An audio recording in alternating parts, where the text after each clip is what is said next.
Après 3 jours de rencontres et d'échanges, la mission du Haut Conseil des collectivités autonomes et des chefferies traditionnelles est arrivée à l'étape ultime, celle de réconcilier les deux parties pour permettre aux uns et aux autres d'évacuer normalement à leurs occupations. La signature de cet accord s'est intervenue après les événements douloureux qui se sont déroulés du 14 au 20 mai dernier dans les provinces de Ouaddaï et Sila et qui ont occasionné des pertes humaines et matérielles. Les deux communautés se sont engagées devant les autorités à cesser les hostilités et toute forme de provocation qui pourrait mettre en mal la bonne cohabitation, de promouvoir et d'œuvrer ensemble en faveur de la paix et la cohésion sociale, de prévenir la survenue de conflits grâce à une gestion concertée et de mener conjointement des missions de sensibilisation auprès de leurs communautés respectives.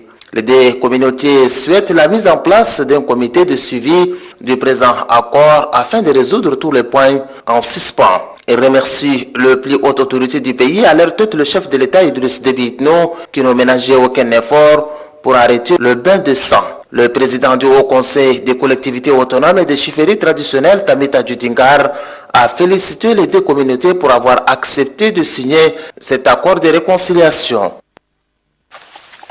Aujourd'hui, nous sommes arrivés au jour J, au jour où toutes les communautés ici présentes ont accepté de mettre noir sur blanc qu'ils sont enfin réconciliés.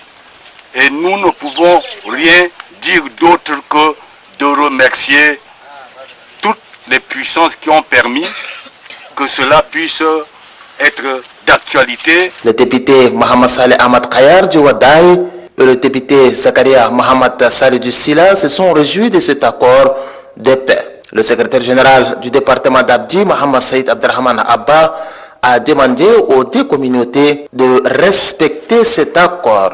Pour lui, cet accord permet la reprise normale des activités agricoles et commerciales. La signature des procès-verbaux et une prière pour la paix ont mis terme à la cérémonie.